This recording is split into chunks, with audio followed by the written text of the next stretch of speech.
you today. And there's just one thing that I want to say. Thank you, Lord. Thank you, Lord, for all you've given to me, for all the blessings that I cannot see. Thank you, Lord. Thank you, Lord. With a grateful heart, with a song of praise, with an outstretched arm, I'll bless your name. Thank you, Lord. I just wanna thank you, Lord. Thank you, Lord. I just wanna thank you, Lord. Thank you, Lord.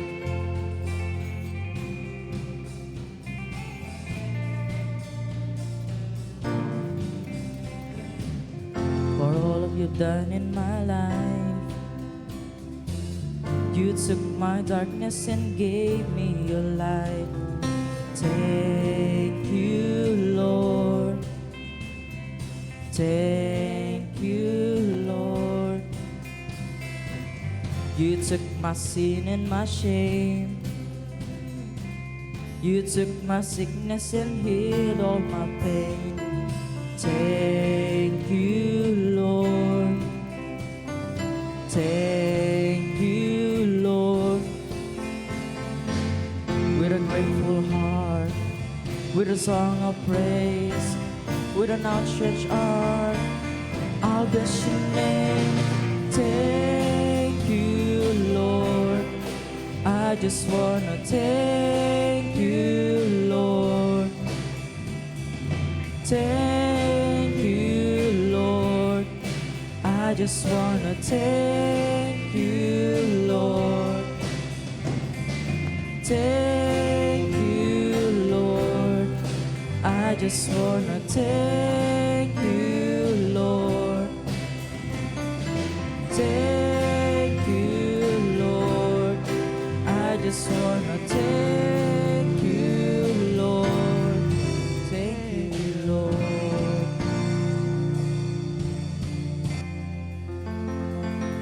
Amen.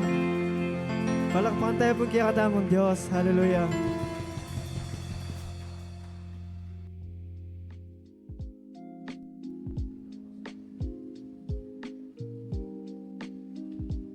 Praise the Lord.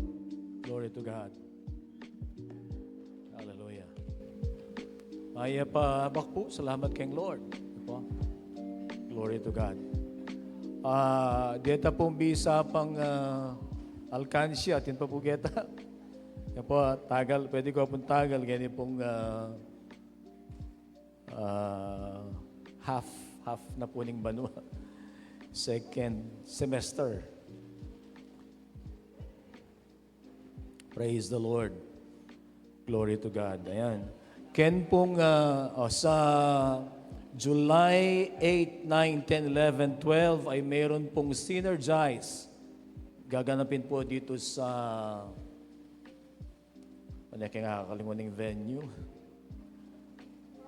World Trade Center. Sa World Trade Center. Ano po? At yung pong gustong sumama ay mayroon pong registration na 1.5. Ano po? Ini-encourage po ang lahat na tayo po ay pumunta po doon. At 3 days at least. Ano po? Mag-umpisa po ang Synergize ng yung actual na 9, 10, 11. Yung 8 po ay yung pagdating doon, pagkuha ng mga IDs. At pagkatapos yung 12, ayun po ay yung pag-uwi na. Ano po. Manggagaling po sa buong Pilipinas ang mga delegates. Magbuhat Luzon, Visayas, Mindanao. Ano po. Ang deadline po ng registration ay June 10. June 30. June 30 and extend po pala. Glory to God. If you have your Bible, let's open our Bibles po sa Acts chapter 20, verse 24. Acts chapter 20, verse 24. Tayo pong lahat ay tumayo bilang paggalang sa salita po ng Panginoon. Acts chapter 20, verse 24.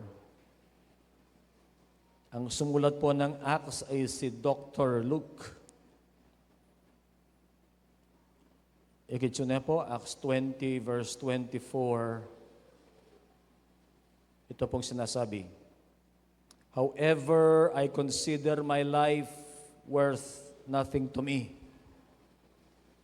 My only aim is to finish the race and complete the task the Lord Jesus has given me. The task of testifying to the good news of God's grace." Tayo po'y manalangin, nagpapasalamat kami, Panginoon, sa pagkakataong ito na kami ay pinagtipon mo po upang kami ay sumamba at magpuri, magpasalamat, makapakinig ng mga inspiration and instruction coming from your word. We pray, Lord, na pangunahan mo po kami.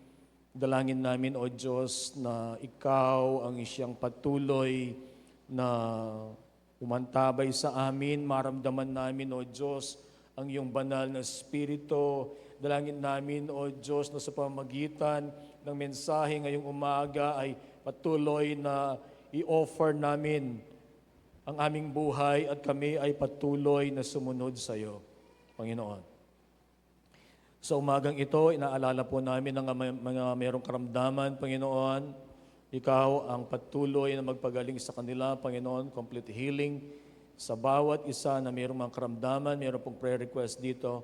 Si Sister Duday, mayroon po siyang tonsillitis, Panginoon, at nagkukos ito ng paglagnat, Panginoon, sa kanya. And we just pray for her, Lord, in the name of Jesus Christ. Let your healing power be upon her, O Lord. In Jesus' name. Lord, even right now, we pray for healing. Maramdaman po niya ang kapahingahan, maramdaman niya ang pagpapagaling na nanggagaling sa aming Panginoong Yesukristo. Ikaw ang makapangyarihan sa lahat. And we also pray, we would like to thank you, Lord God, sa iyong mga pagkilos sa aming mga kapatid, Panginoon, sa mga patutuo, Panginoon, ng mga ni Sister Malo, of your provision, of your healing. Salamat, salamat po. At we continue to acknowledge you, Lord God, that you are our healer, our God. Hallelujah. Salamat po. We honor you, Lord God, and we thank you. This is what we pray in Jesus' name. Amen. Tayo po'y makakaupo. Mayroon pong mga kapatid, mga nauna sa atin, o mga kasabayan po natin, there are people who, for their love for Jesus, have committed their lives, in service to God, at iyan po ay naging pagpapala sa ating mga buhay. Maaaring yan ay mga nababasa po natin na mga tao, mga mananampalataya, that they have given their lives to Christ. At marami po silang mga isinakripisyo para sila ay makapaglingkod sa Diyos. They have dedicated their lives to Jesus Christ. Nagbibigay po ng panibagong lakas sa ating mga buhay. We are refreshed by their lives, by the message that they utter, or even the message of their lives itself. Kuminsan, hindi lamang po doon sa kanilang sinasabi, kundi kung ano ba ang mensahe ng kanilang buhay. Tayo ay mayroong dalang mga mensahe sa ating mga community, sa ating mga kung saan tayo nagtatrabaho, kung saan tayo namumuhay na inilagay tayo ng Diyos. Ang sabi po kasi ng Acts, even yung mga pagpili natin ng mga lugar, ang Diyos ang siyang pumili doon. para sa atin. Mayroong mensahe ang buhay natin. As I've said, not just of what we are saying, but our very life ay mayroong mensahe. Ano po? And I believe Christians, lalong-lalo na yung mga nag-dedicate po ng kanilang buhay sa Diyos, ay nagbibigay ng panibagong sigla ang kanilang mensahe para doon sa mga nakakakita at saka mga nakakarinig. Ang concern po nila ay hindi lamang yung comfort ng buhay, kundi ang concern po nila ay kung paano bigyan ng karangalan at kaluwalhatian ng Diyos. To give glory and honor to God. Ang isa po dyan ay si Paul. Napakaganda ng kanyang sinabi. Maging sa kanyang mga sinulat dito po sa Philippians, and even in this Acts na binasa po natin, napakaganda. Sabi niya, however, I consider my life worth nothing to me. Worth nothing. Hindi mahalaga sa kanya ang kanyang buhay. Nagiging mahalaga ito dahil sinasabi niya ay, my only aim is to finish the race and complete the task the Lord Jesus has given me. Paul has dedicated his life for the glory of God alone at ininvest po niya ang buhay niya para sa paglilingkod sa Diyos. There is no turning back. Nung ma-encounter po niya si Jesus on his way to Damascus, para ang mga Kristiyano ay kanyang i-persecute, nang ma-encounter niya si Jesus, his life will never be the same again. And he was a blessing to many during his time. And he is a blessing to all of us today. Ibig sabihin po sa iba't ibang panahon, sa iba't ibang mga henerasyon ang kanyang buhay, dahil ito po ay kanyang idinedicate sa Panginoon, ay naging pagpapala po siya. We must dedicate our lives to Christ. Amen. Amen po ba doon? It is just right and proper for us to do this. Why? Because Jesus Himself dedicated His life for us. Ang sabi po ng Luke chapter 19 verse 10, for the Son of Man came to seek and to save the lost. God sought us. Hinanap tayo ni Jesus. Tayo po ay iniligtas ni Jesus. Hinanap tayo, iniligtas tayo based on Luke chapter 19 verse 10. Ang sabi po ng Matthew chapter 20 verse 28, just as the Son of Man did not come to be served, but to serve and to give His life for you. To give His life as a ransom for many. Hindi po basta-basta yan. Hindi lang po basta bayad. Parang ang ransom, parang bayad buhay yan. Di po ba? Ay nakidnap, ransom. Kasi ginamit po ng NIV ay ransom for many. Jesus dedicated His life for us. Is it not proper and right na tayo po ay binigyan ng buhay na walang hanggan ng Panginoon, tayo hinanap ng Panginoon, and even, ang sabi po ng 2 Corinthians chapter 5 verse 21, na ang walang kasalanan para sa makasalanan. Hindi kaya na dapat ang buhay natin ay i-dedicate natin kay Jesus. Amen. Pero pag itatanong po natin, what does it mean to dedicate our lives to Christ? Ano bang ibig sabihin nito? Ano ba yung mga nakapaloob dito? At marami po tayong maiisip. Ang mensahe po, ang pamagat ay dedicated to God. What does it mean to dedicate our lives to Jesus? Una po, dapat siyang priority natin. Pag sinabi natin dedicated to the Lord God, Jesus is our priority. God should be first.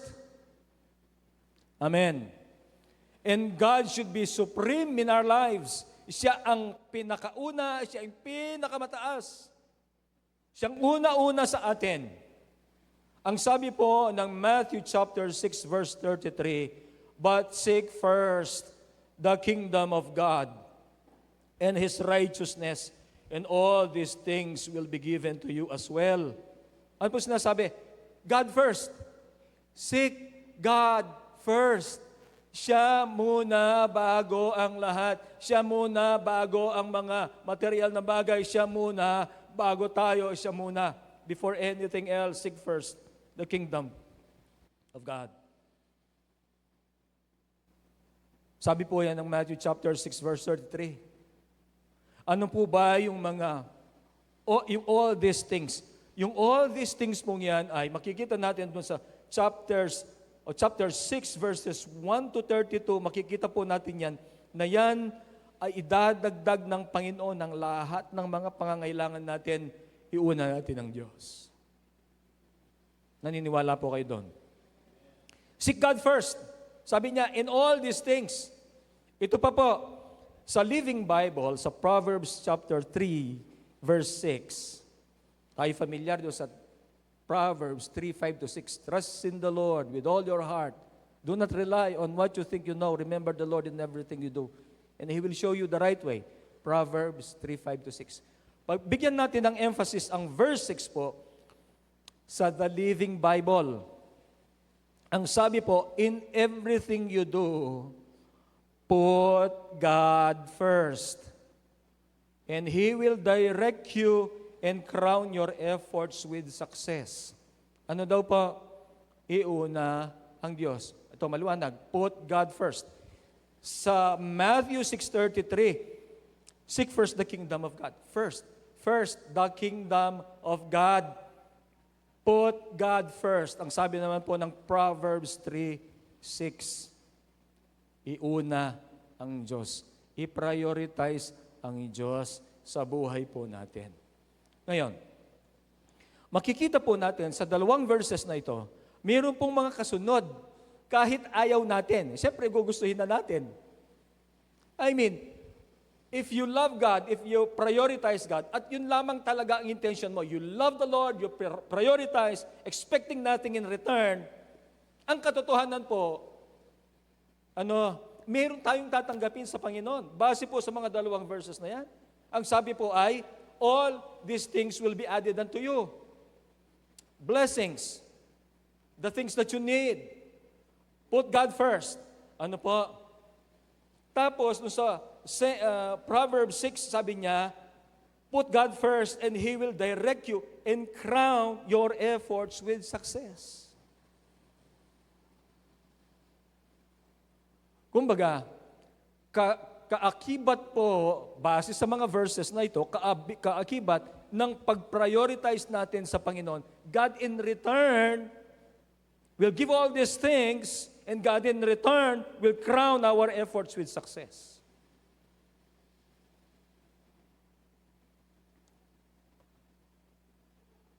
Kung halimbawa, pinrioritize natin ng Panginoon and we receive nothing in return.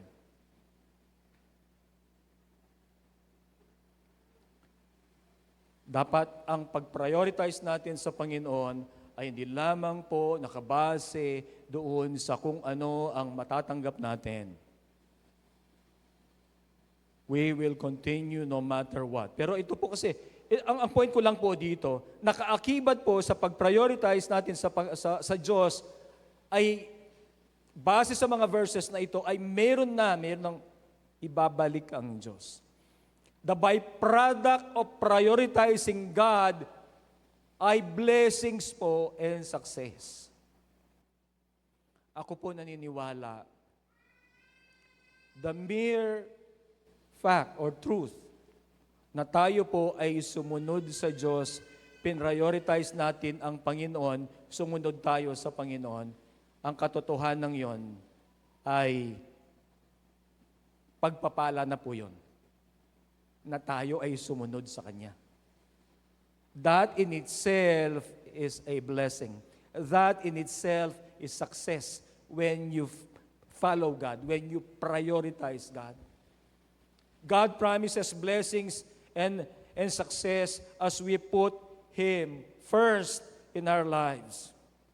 Paano naman natin siya pina-prioritize? Ano po? We prioritize God when we follow. Pina-prioritize po natin ang Diyos kapag tayo po ay sumusunod sa Kanya, sinusunod natin yung greatest or first and greatest commandment. Ano po yung first and greatest commandment?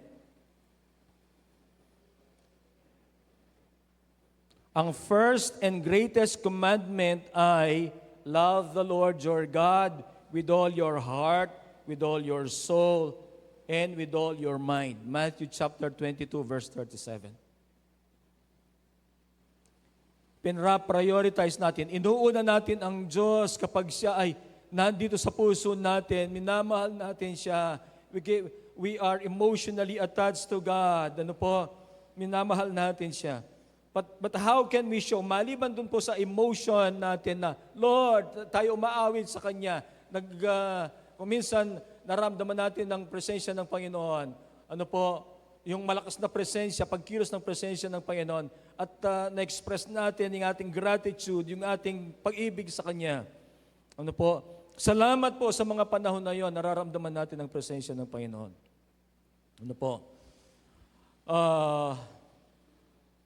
Pero sinabi po ni John, ang mas pruweba ng ating pagmamahal sa Diyos ay ang ating pagsunod sa Kanya. If you love me, obey my commands. Ang sabi po ni Jesus sa John chapter 14, verse 15. Ano po? Ipakita ang ating pag-ibig sa Diyos, hindi lamang sa mga panahon at naramdaman natin ang presensya ng Panginoon at tayo express natin, I love you, Lord. At nag-uumapaw yung ating puso ng pag-ibig ng Diyos na nilagay po niya sa atin. Pero ang pagsunod po sa Kanya ay mas maliwanag na sinasabi ng Biblia, kung mahal mo ako, sumunod ka sa akin. If you love me, obey my commands. Pinra-prioritize natin. Inuuna po natin ang Panginoon. Mga praktikal na pagpapakita na priority natin ang Panginoon, tayo po ay nananalangin. We spend time with God in prayer. Do we still have time in prayer? Paano natin masasabi na pina-prioritize natin ang Panginoon? Na siya ang una sa atin. Ikaw ang lahat-lahat sa akin, Panginoon. When we do not spend time alone with God. Mati-check natin yung puso natin, mati-check po natin yung kalagayan natin na sinasabi natin, Lord, Ikaw ang priority sa buhay ko. Lord, Ikaw ang una sa aking buhay. Then we check.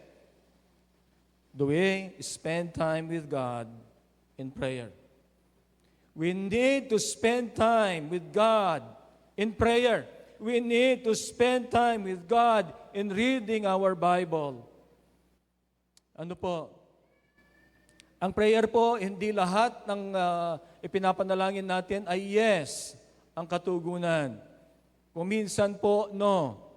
At kung minsan tayo po na parang malayo ang Panginoon, doon po dahil ang answer niya ay no. Pero di po ba sabi ko noon ay, kapag ang answer ay no, let us believe, and this is the truth, that God has a better answer. God has a better plan doon po sa kesa doon sa inihingi po natin. Ano po? Pero maipakita natin na ang inuunan natin ang Diyos kapag tayo po ay nananalangin. Kapag siya ang unang naiisip natin sa umaga, pagkagising po natin. O tayo ba ay nagkukumahog na doon sa mga dapat nating gawin. Wala tayong panahon para sa Diyos. Alam po ninyo, patuto kanina si Sister Malo, sabi niya, ang mahalaga sa kahuli-hulihan, kapag tayo ay in danger, kapag threatened ang buhay po natin, the most important thing is our relationship with God. Kapag walang magawa ang iyong kayamanan, kung meron tayo. Kapag walang magawa ang karunungan at kakayahan ng mga doktor. Ang mahalaga ay yung ating pananampalataya sa Diyos at ang ating relasyon sa Panginoon. Spending time with God in prayer and in reading the Bible, it is an important aspect of your Christian life. Mahalaga po iyan. Ano po? It shows your true devotion to Jesus Christ. Check our lives, check our Christian life. Kung ang true devotion natin ay nagpapakita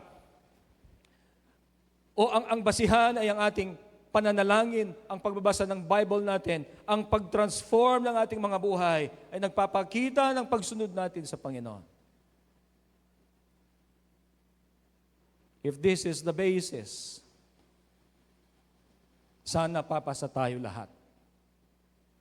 Amen. Amen po ba? Si Jesus ay mahalaga sa atin. Siya dapat ang pinakamahalaga sa buhay natin. Ano po? He is more important than your career. Iuuna si Jesus sa karir. Iuuna si Jesus sa business. Iuuna si Jesus sa studies. Iuuna si Jesus doon sa mga tao na iniisip natin, pinakamalapit sa atin. Our spouses, our children, our families. He is more important than all of this. I-prioritize po natin si Jesus. Amen. Yun ang ibig sabihin na tayo ay dedicated sa Kanya. Iuuna natin. Pangalawa po, ay tayo ay set apart, nakahiwalay para sa Diyos. Ano po? From a biblical perspective, ang dedication po, it is an act, or dedication, ulitin ko po, kasi nabanggit ko yung set apart. Dedication is an act of setting apart. Nakahiwalay para saan? Nakahiwalay para sa Diyos. Dedication is consecrating a person or a thing or things for God. Mga bagay. Ano po? Ito, parati ko pong ginagawang example. Microphone. Amoral po ito. Amoral. Ano po? Hindi po immoral. Amoral. Walang morality ito. Bagay po siya eh. Ano po? Pero ito ay magiging banal base sa gamit. Halimbawa, sabi natin, ang gamit na yan ay dedicated para sa pangangaral ng salita ng Diyos, dedicated ang mic na ito para ito ay gamitin sa pag-awit ng mga papuri sa Diyos. Hindi sa ano pa mang bagay. Then this becomes holy, set apart. Set apart para saan? Para gamitin mo sa pagpupuri sa Diyos, para sa pangangaral ng salita ng Diyos. Kung ang mic na ito gagamitin, halimbawa, mayroong magko-concert, halimbawa lang, ano po? Yung mga gamit, gagamitin doon sa paglaban doon sa kung ano ang tama, paglaban doon sa, kaya gagamitin sa paglait sa Diyos. Mga bagay. Then, that thing becomes unholy. Ano po? Ngayon, ito pong set apart, consecrated things o kaya persons. They are set apart. And our lives should be offered to Him as a living sacrifice. Ang sabi po ng Romans chapter 12, verse 2, therefore I urge you, brothers and sisters, in view of God's mercy, to offer your bodies as a living sacrifice, holy and pleasing to God. Ano raw po? Offer your bodies a living sacrifice, holy and pleasing. Sabi ko nga po, when you separate yourself, okay, ang ibig sabihin po nito, baka, in-explain din po ito ng Biblia. Hindi ibig sabihin, nang tayo i-separate natin yung ating sarili, ay hindi po tayo makikisalamuha sa mga tao. Hindi naman po pwede yun. Ang katunayan, dapat tayong makisalamuha, dapat nating i-win sila para kay Jesus Christ. Kaya kailangan nating mag-interact. Ano po? Pero ang buhay natin ay nakahiwalay para sa Diyos, mamuhay ng naaayon doon sa panuntunan ng salita ng Diyos. Yun po ay setting your life apart. You are not influenced by the world, but you are influencing the world for Christ. Yun pong the chosen. Pag mag-uumpisa po yun, marami po kayong makikitang parang mga images ng mga isda. Images ng mga isda. Langoy-langoy dito. Tapos, mayroong mga kulay black yata yung pag. Tapos, kapag mayroon siyang, bumalik siya, nag-opposite direction siya, magiging puti siya. Alam ko, nakapangaral na ako ng minsan po ng ganon, yung going against the flow. Going against the flow. Ano po? Ito po yung, we are setting apart our lives. Ang ibig sabihin po noon ay holiness. You are not influenced by the world, but you are influencing the world sa pamagitan ng pamumuhay natin ayon doon sa panuntunan ng salita ng Panginoon. When we set apart our lives for God, that is holiness. Amen. Ulit po. When we are setting apart our lives, that is holiness. Si Paul, siya po isang halimbawa ng isang tao who set apart his life for God. Ang buhay po niya ay ginamit para sa paglilingkod sa Diyos. Balikan po natin ang isang verse na binasa natin. Acts 20 verse 24. However, I consider my life worth nothing to me. Matindi po ito. Ang buhay po ni Paul, kaya po niyang mamuhay na komportable. Kaya po niyang mamuhay na makapangyarihan in terms of the world standards. At ipinamuhay po niya yon. Okay. Powerful siya, tingnan po ninyo. He was there when they stoned Stephen. Hindi naman siya kinulong. Pinatay si Stephen, nandun siya. Imagine the power that he can wield. He has authorities, he has letters from religious authorities. Imagine that power, no po? Upang ano yung laman ng sulat na 'yan? Na siya kaya niyang pupuntahan niya ang mga mananampalataya upang saktan, upang patayin.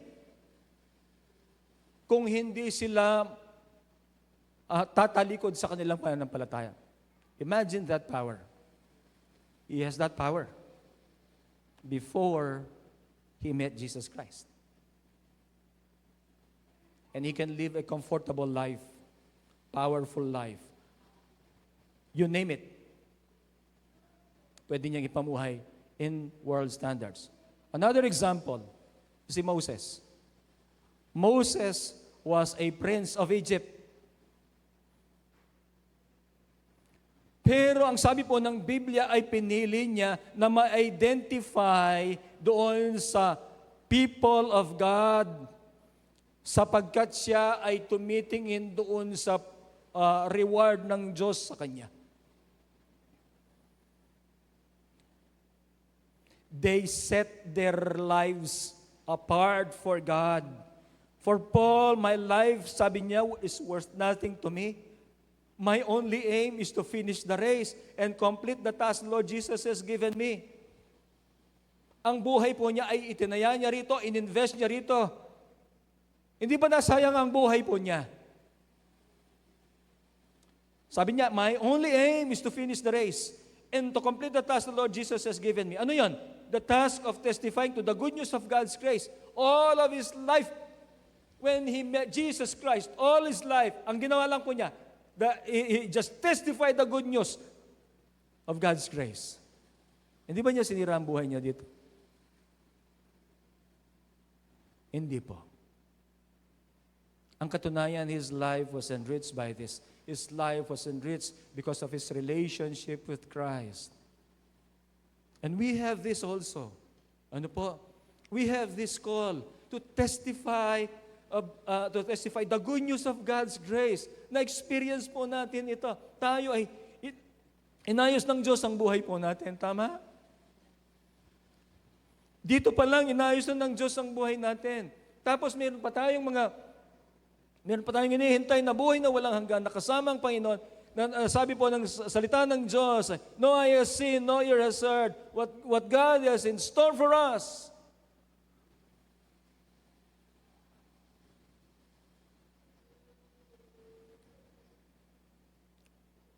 Pakaisip mo na po yung isipan mong masanting at mahayap para kay sarili mo.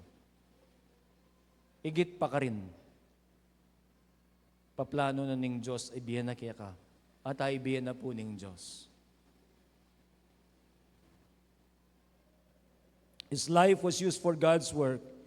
His concern is not himself. His concern is to follow Jesus Christ and to be true to his calling. Sabi niya, I have fought a good fight, I have finished the race, I have kept the faith.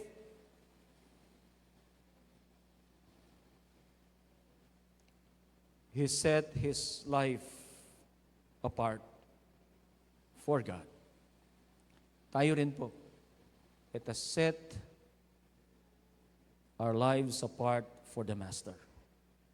Amen. Setting apart means we are faithful to the end. We are faithful in testifying the good news of God's grace hanggang sa dulo. Ano po, kung minsan parang bagang wala, parang mabagal, pero tuloy lang po tayo. Ano po, magtapat tayo hanggang sa kahuli-hulihan. Magtapat po tayo doon sa pagpapatotoo ng mabuting balita ng Panginoon. Until the end. Until He comes.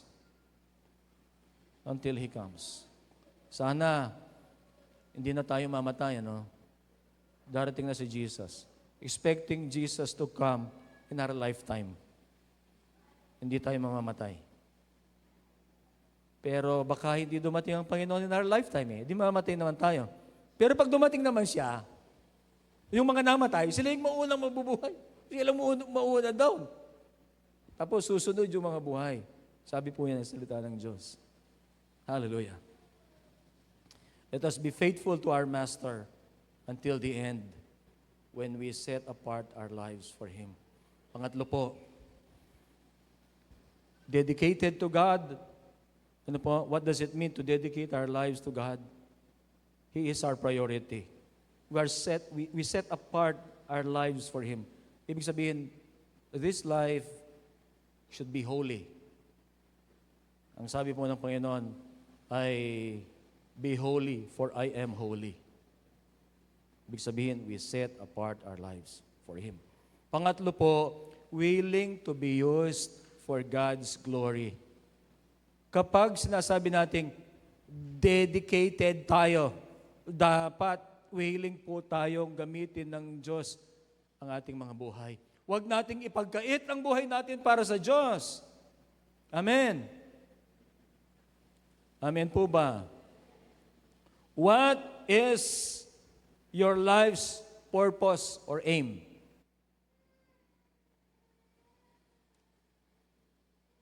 Halos lahat po tayo dito, adult. Have we ever thought, what is our life's purpose? For Paul, maliwanag po sa kanya. Sabi niya, my only aim.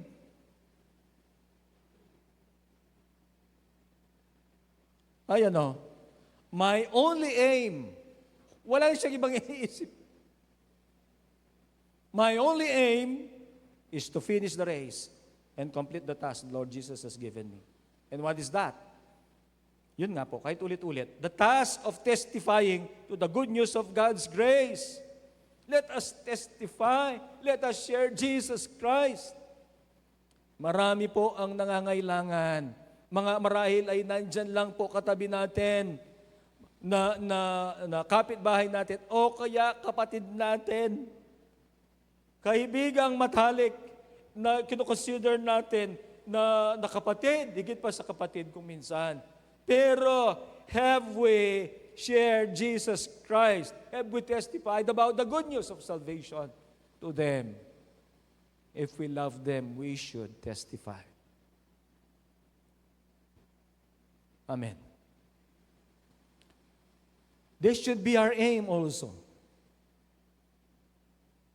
To finish the race and to complete the task of testifying the good news of God's grace.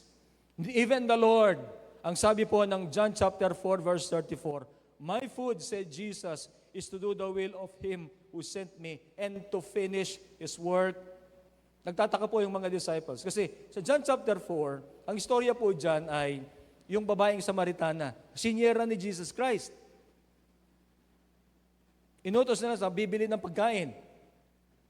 Pero si Jesus, nandun siya, mayroong conversation between a Samaritan and Jesus Christ, a Jew. Bawal mag-usap ng mga yan eh. Parang ano yan, parang dapat, hindi sila, yung kabaliktaran ng magnet, yung, di ba sa magnet, dapat sana namamagnet ka. Pero sila, yung parehas yung, ano yun?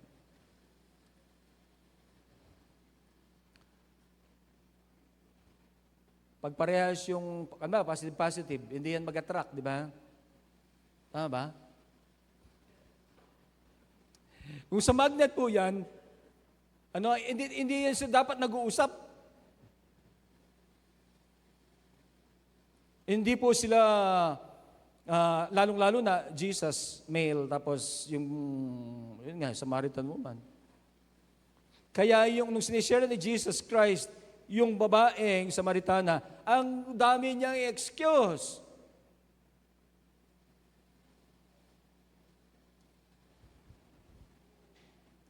Nung dumating po yung mga disciples na inutusan niyang pagkain, sabi siguro dala na nila yung pagkain. Oh Lord, kain ka na. My food, said Jesus, is to do the will of Him who sent me and to finish His work. Parang kaparehas naman yung sinabi ni Paul. Marahil meron ng idea si Paul na sinabi ni Jesus Christ na ito.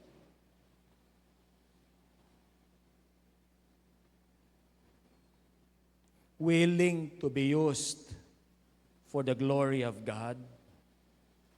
Ang purpose po ng buhay natin should be to do the will of God.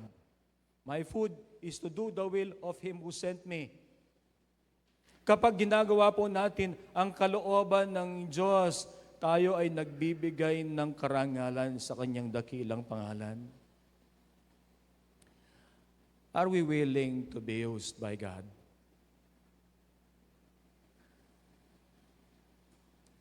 Kung minsan po, ang buhay natin ay, ang gusto natin, tayo ang may say. Pero hindi ba dapat si Jesus, because we call Him our Master? And we have entrusted Him our very lives, hindi po kaya siya dapat ang mayroong say sa ating mga buhay?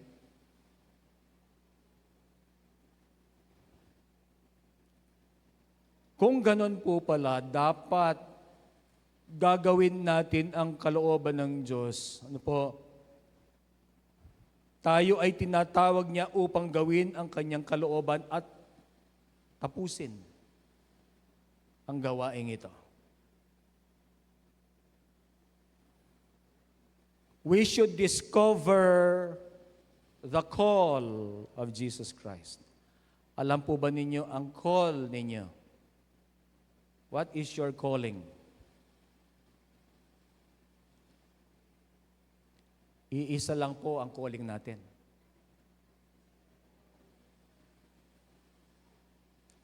Ang calling po natin ay go make disciples.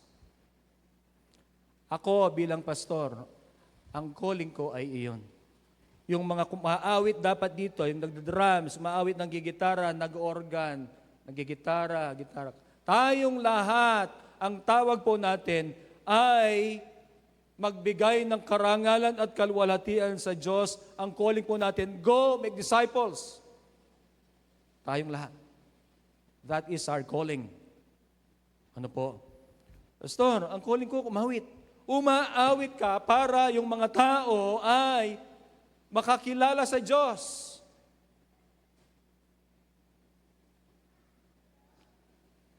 Naalala ko po si Brother Roland. Ito po, totoong istorya to.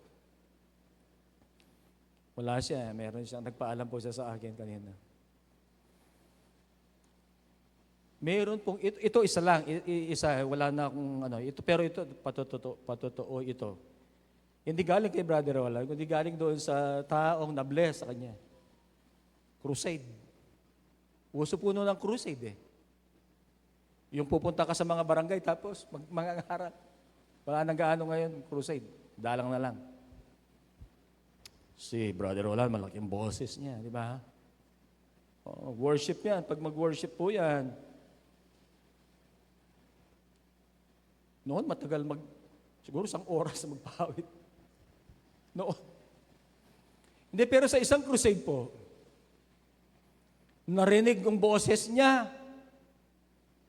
Sa Alfonso po ito. True story ito. Alam po ba niyo, sa boses niya, merong nag-decide dahil sa boses niya, nag-decide na sumunod kay Kristo. Hanggang ngayon, sumusunod yun.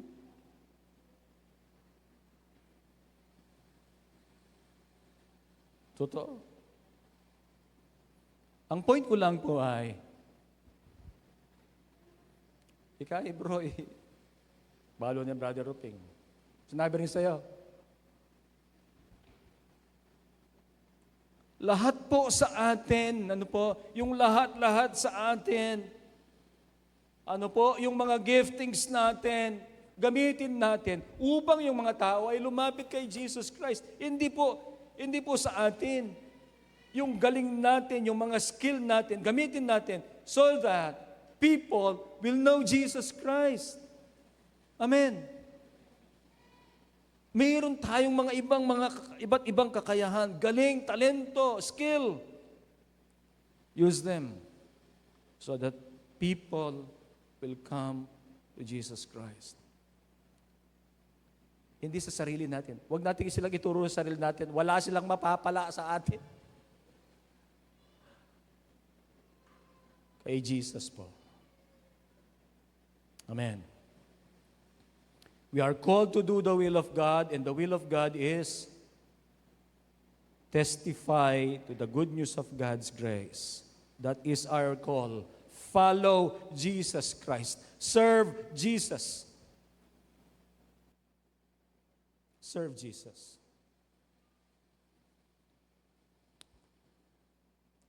Napakaganda yung sinabi ni Paul. My only aim, ang sabi niya. Sometimes, we are worried and upset about many things. Di po ba?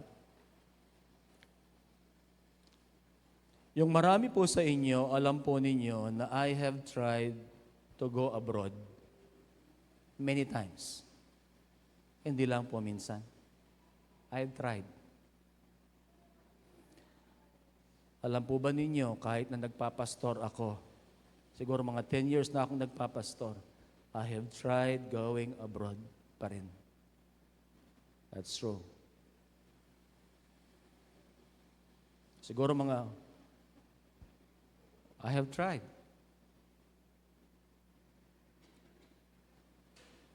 Pero hindi kalooban ng Diyos. Para sa akin, ano po, sabi ko nga, nagpapastor na ako. Mahigit 10 taon na, I've tried going abroad pa. Why? Nag-iisip ako. Ano po, ano sa practical side ng buhay ko.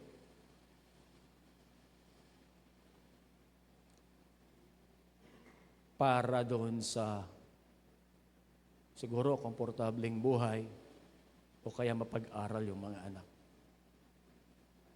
Dahil hindi naman po ganun kalakihan yung aking tinatanggap sa mga panahon na yun. We are worried and upset about many things. We are worried and upset about the future. What will our lives be? But if we will just surrender everything to Christ, meron pong istorya sa Luke chapter 10,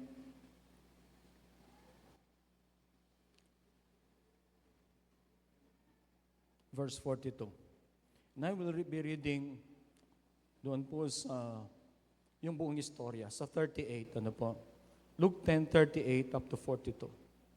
As Jesus and his disciples were on their way, he came to a village where a woman named Martha opened her home to him. She had a sister called Mary, who sat at the Lord's feet, listening to what he said. But Martha was distracted by all the preparations that had to be made. She came to him and asked, Lord, don't you care that my sister has left me to do the work by myself? Tell her to help me. Martha, Martha, the Lord answered, you are worried and upset about many things, but few things are needed, or indeed only one. Mary has chosen what is better, and it will not be taken away from her. Better, ibig sabihin, good naman yung isa. Hindi po ba? Pag comparison kasi good, saka better. Good naman yung isa. Pero lang po ninyo, ako iniisip ko, hindi yung preparation ni Martha ang concern ni Jesus Christ dito. Kasi ang sinabi ni Jesus dito, tingnan po ninyo. Si Jesus, nung magsalita po siya, sabi niya, you are worried and upset about many things. Hindi po ba tayo ganun kung minsan? Hindi po mismo yung ginagawa ni Martha. I think, But she was worried and upset about many things. Sabi ni Jesus, few things are needed, or indeed only one. Ano po kaya iyon? What is that only one that is needed?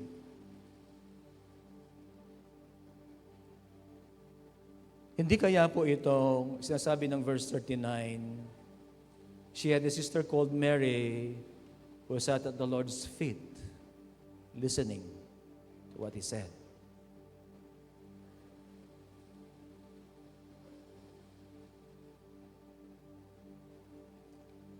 One thing is needed: to be at the Lord's feet, to serve there at the feet of Christ. We worship, We serve Him. One thing is needed.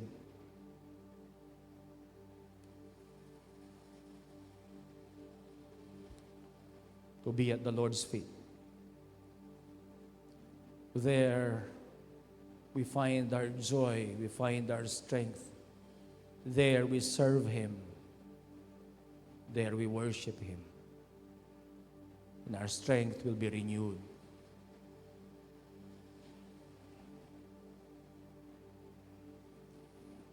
We are called to dedicate our lives.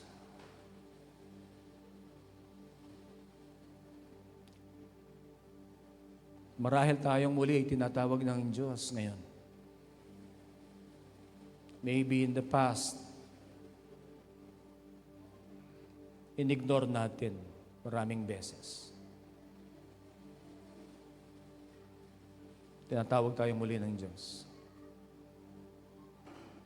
At sana ang maging response ng puso natin ngayon ay yung inaawit natin, yes, Lord, yes, Lord, yes, yes, Lord. Dedicate your life once again to Jesus. Amen. I-prioritize natin muli ang Panginoon. Maraming panahon po, hindi natin pinrioritize si Jesus. Maybe you can think of the many times sa pagising natin sa umaga, hindi man lang natin siya naisip. Lord, forgive us. Pagising natin sa umaga, nagkukumahog na tayo sa ating mga dapat gawin. Wala tayong panahon upang sumamba at magpuri, magpasalamat sa isang panibagong buhay na binigay po niya sa atin. Prioritize po natin siya. Because at the end of the day, what's important is Jesus in our lives. I-set apart po natin ang buhay natin para sa Kanya. Ipagamit natin ang buhay natin sa Kanya. Amen. In any way He wants. We do not dictate how He wants to use our lives. We just surrender. Lord, use my life. Use my let Him do His will. Ako po naniniwala na ang Diyos, sa pag-surrender natin ng buhay natin sa Kanya, kayang ibalik ng Diyos, kayang ibigay ng Diyos, higit pa po doon sa ating mga iniisip, sa ating mga buhay. He can give that. Kahit na para bagang imposible para sa atin.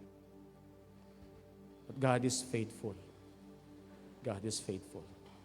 And God is able. God is able to do exceedingly abundantly above all that we can ever ask or think. Kaya ng Diyos. Higit dun sa ating mga pinaplano. Kung minsan po meron tayong mga inhibitions doon po sa ating mga sa ating pagsunod. Dahil meron tayong mga plano para sa atin. Hindi kaya mas maganda that we surrender our plans, believing that God is able to do exceedingly abundantly above all that we can ever ask or think? Nag-isip tayo para sa ating mga sarili. Pero ang Diyos, mas iniisip niya higit doon sa ating mga iniisip para sa ating sarili, para sa ating pamilya. Amen. At kaya ng Diyos ibigay. Have faith. Have faith. Not until we surrender everything. Nakikilos ang Panginoon. Amen. Let us dedicate our lives to Him. Tayo pong lahat ay tumayo.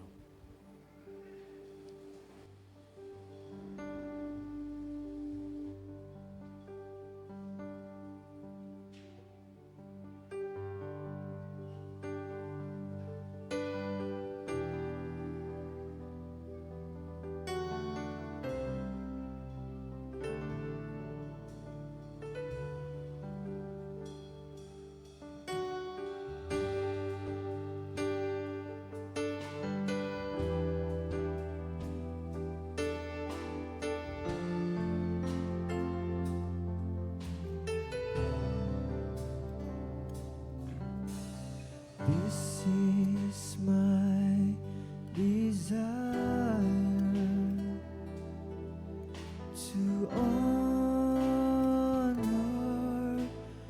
you. Lord, with all my heart, I worship you.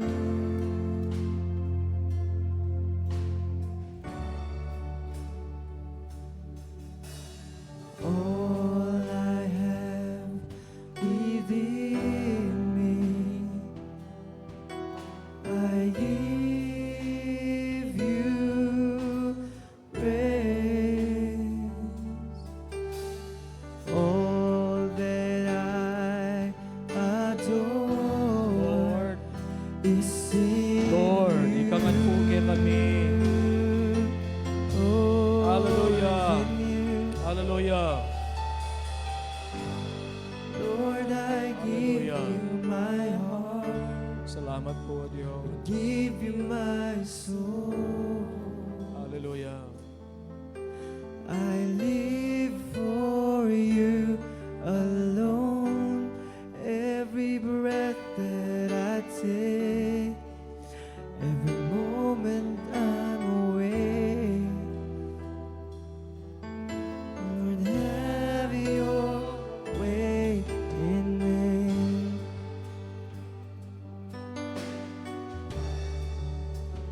This is my desire.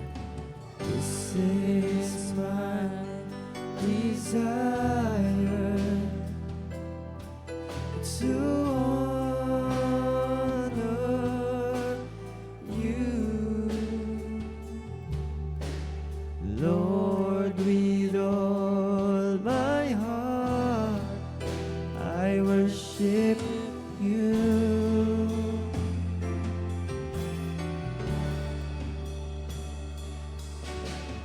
All I have within me, I give you praise.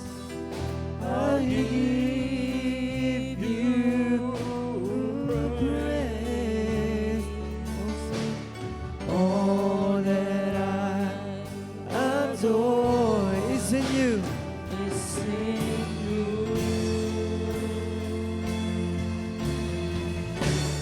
Lord, dedicate our lives to you, Lord. Lord, I give you my heart.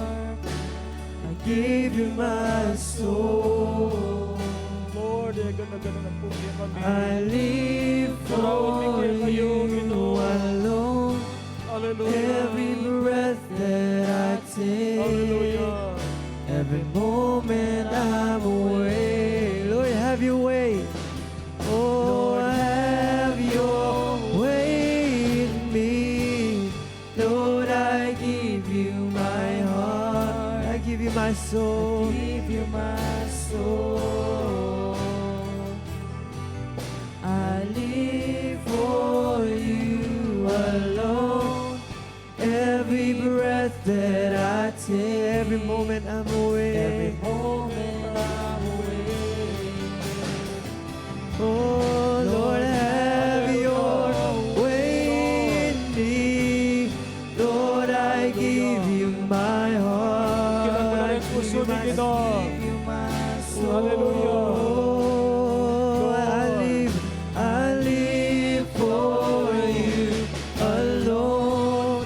Every breath that I take, every moment I'm away. Lord, have your way in me. Lord, I give you my heart. Hallelujah. Give you my soul. Lord, I live for you alone. Every breath that I take, salamat po, Diyos. every moment I'm away. Salamat po, Ginoo. Have your way in me. Have your way in me. Pabiyasa kami po, Ginoong Diyos. Na idawon mila, din kaya kaming bihe, kaya kayo. Tawaran mo kami karitang panahon, Ginoong Diyos. Naging biyemi, Ginoo. Kaliwai ka, iging priority mi. Marakal kaya isip. Marakal po din kaya kami ginuna.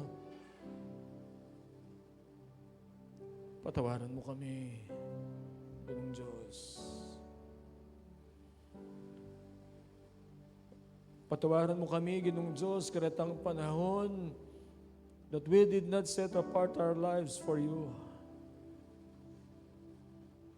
Narin kaya kaming biye, di noon mila karing aluang bagi, maliban kaya kayo, patawaran mo kami po. Sana mabiyasa kami po. Di kaya kaming biye, di set apart mila para kaya ka. Lord, magkaroon kaming willingness, Lord, na kadaning pong biyeng areni, Ginoo, magamit la, only for the glory of your name. Na Ginoong Diyos, sing focus mi, kaya kaming Ginoong Jesucristo, that we will not be worried and upset about many things. Because only, indeed, one thing is needed.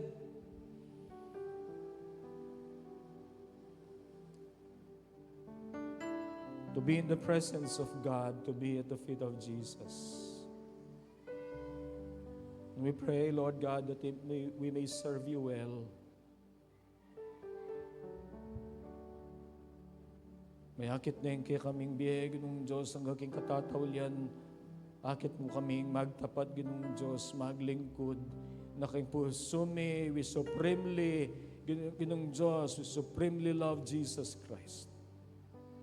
Wholeheartedly loving Christ. Hallelujah. Salamat po. Dalangin mi, Ginong Diyos, totoo, kayong biyemi, kayong maging priority mi, Ginong Diyos. You are first, you are foremost, you are the supreme in our lives. That we will set apart our lives for you. That we will be willing to be used for the glory of your name. Thank you, Lord. Thank you, Lord. Hallelujah. Salamat po. Salamat. Ginoo, din kaya kang anak, na tsungin nga habag pagpalan mula. Paranas mo, Ginong Diyos, ng biyaya ng Ginong Jesucristo, ng lugod na nangigpa, ang popay pamakyabi na, ng banal na Espiritu. Amen. Amen. Amen. God bless everyone. God bless everyone po.